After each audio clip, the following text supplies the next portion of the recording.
আপনি কি কখনো ভেবে দেখেছেন যে লক্ষ লক্ষ জোকের প্রজননকারী খামারে কি ঘটে? কেন মানুষ এমন একটি প্রাণী লালন পালন করতে বেছে নেবে যা দেখতে এতটাই ভয়ঙ্কর? এই মেরুদণ্ড শীতল প্রজাতিটি হাজার হাজার বছর ধরে মানুষকে কৌতূহলী করে তুলেছে। এক সময় তাদের দক্ষতার গর্ব করে, যা এখন লাভের জন্য কাজে লাগানো হচ্ছে।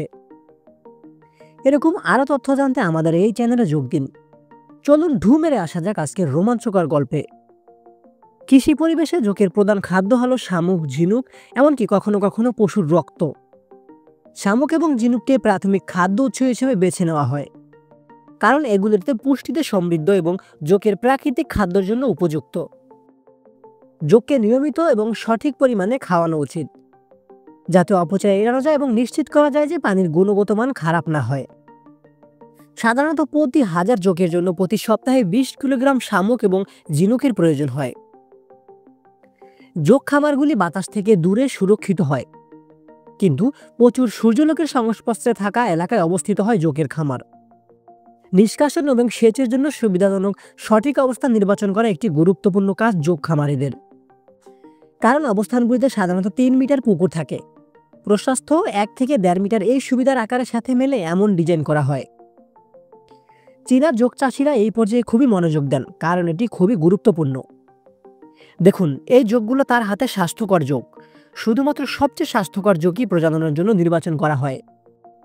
যারা সক্রিয় থাকে তাদের মসৃণ ত্বক এবং উজ্জ্বল রং থাকে, যার কোনো আঘাত নেই। চীনের মানুষ সত্যি সাহসী এবং পরিশ্রমী। এই জোকগুলো দেখলে আমারই ভয় লাগে।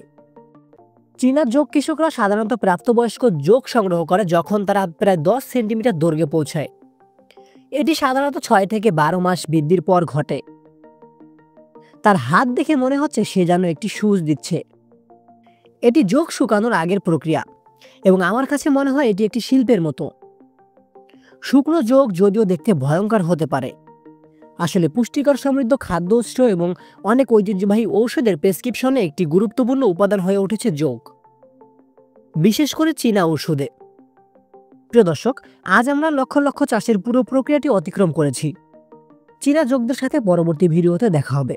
ততক্ষণ পর্যন্ত আপনি যদি আমাদের চ্যানেলে নতুন হয়ে থাকেন, আমাদের চ্যানেলটি প্লিজ সাবস্ক্রাইব করবেন।